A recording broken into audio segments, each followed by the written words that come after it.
안녕하세요. 오늘은 8월 2일 월요일입니다. 록다운이 진행되고 있습니다. 여러분 모두 건강하고 안전하게 계시기를 기도하겠습니다.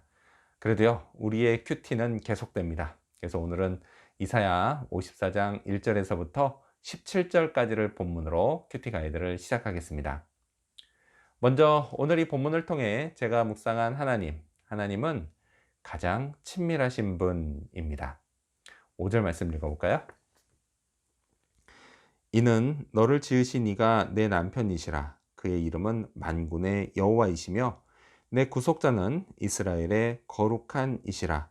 그는 온 땅의 하나님이라 일컬음을 받으실 것이라. 아멘. 남편. 예, 계세요. 저는 제가 남편이라 여자들이 느끼는 남편이라는 단어의 어감이 뭔지 잘 모르겠습니다. 자, 그래서요, 좀 바꿔서 생각해 보려고요. 아내, 정말 좋습니다. 예. 물론 가끔 티격태격하긴 하지만 말이죠. 자, 아내는요, 제게 가장 친밀한 사람입니다. 피로 맺어진 그 부모와 자식 관계를 제외하면요, 부부는 세상에서 가장 친밀한 인간 관계입니다. 오죽하면 인류 첫 부부의 남편이었던 아담은 아내를 보고 당신은 내 뼈 중에 뼈요, 내 살 중에 살이다, 이렇게 말했을 정도입니다. 그런데 안타깝게도요, 이 순수했던 관계는 죄가 들어오면서 심히 망가졌습니다. 그래서 서로를 원수라고 부르는 부부가 요즘 많아졌습니다. 하지만요, 하나님은 여전히 부부 관계를 축복하십니다. 하나님의 뜻은 이렇게 망가진 부부 관계가 원래의 모습으로 회복되는 겁니다. 자, 아무튼 온전한 모습의 부부에서 남편은 아내에게 가장 친밀한 사람이 됩니다. 자, 그런데요, 하나님은 당신이 백성들의 남편이 되신다는 것을 말씀하십니다. 그만큼 가장 친밀한 분이다 라는 말씀입니다. 5절은요, 하나님이 이 친밀한 관계에서 또 저에게 어떤 분이 되시는지를 말씀합니다. 하나님은 저를 지으신 분이십니다. 또요, 만군의 여호와, 즉 전능하신 하나님이십니다. 또요, 저의 구속자, 즉 저를 죄와 사망에서 구원해 주신 분이십니다. 또요, 거룩하신 분이십니다. 그리고 온 땅 모든 사람들이 다 하나님이라고 경배하고 부르며 높이는 그런 분이십니다. 자, 중요한 건 이거예요. 그런 하나님이 바로 저에게 우주에서 가장 친밀한 분이 되신다라는 사실입니다. 자, 그렇다면 계속해서 오늘 이 본문을 통해 제가 발견한 인간의 모습, 어떤 게 있을까요? 오늘은 잠시 버림받는 사람들을 볼 수 있습니다. 7절 말씀을 읽겠습니다. 내가 잠시 너를 버렸으나 큰 긍휼로 너를 모을 것이요. 아멘. 버림받는 건 정말 슬픈 일입니다. 정말 친밀했던 사람, 또 내가 기댔던 어떤 이에게 버림받으면 그 충격과 슬픔은 이루 말할 수 없이 큽니다. 제가 아는 어떤 사람은요, 시련의 아픔을 극복하지 못해 정말 오랫동안 힘들게 사는 모습을 봤습니다. 자, 그러니 하나님께 버림받으면 그건 정말 큰일이 아닐 수 없습니다. 신약 로마서를 보면요, 이런 버림받음은 하나님이 죄인들에게 내리는 징계라는 것을 알 수 있습니다.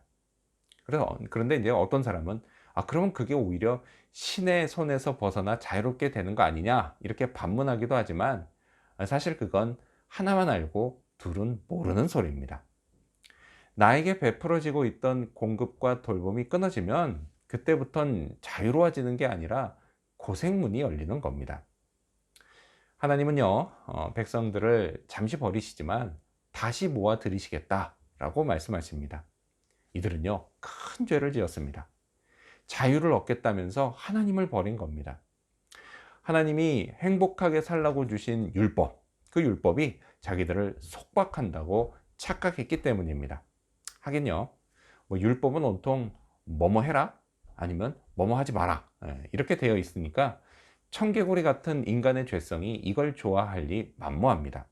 그래서요, 자기들 구미에 당기는 대로 그냥 하게 냅두는 우상, 그 우상을 따라갔던 것입니다.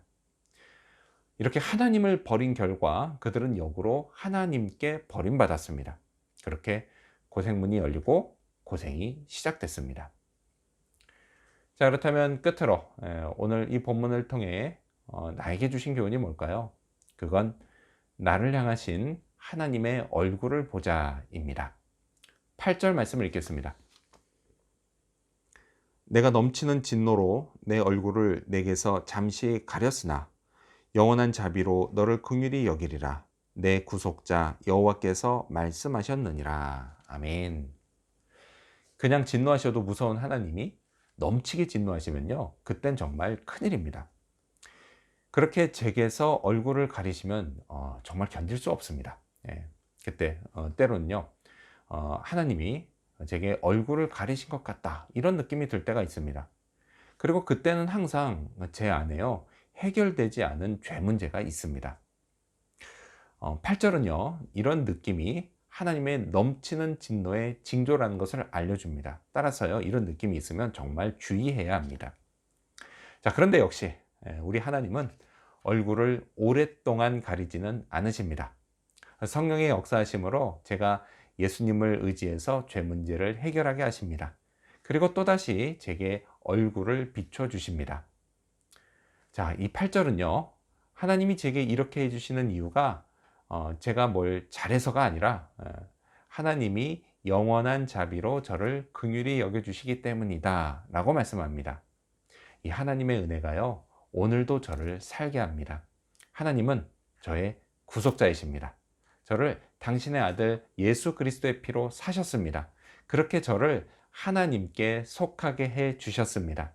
그리고요, 얼굴을 제게 향해 주십니다. 하나님의 얼굴이 보이면 안심이 됩니다. 걱정도 없습니다. 희망이 생깁니다. 그래서요, 오늘도 저를 향한 하나님의 얼굴을 바라보면서 은혜 가운데 이 록다운을 이기는 그런 하루가 되기를 소망합니다. 기도하겠습니다.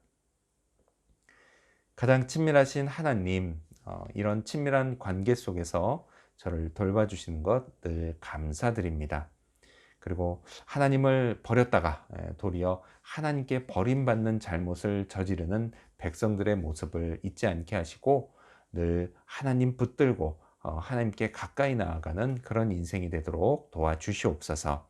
그리고 예수 십자가의 보혈로 제 안에 있는 죄 문제를 늘 해결해 나가고 그렇게 저를 향하신 하나님의 얼굴을 바라보면서 살아가게 하여 주시옵소서. 오늘 하루가 그런 하루 되기를 간절히 바라오며 예수님의 이름으로 기도합니다. 아멘.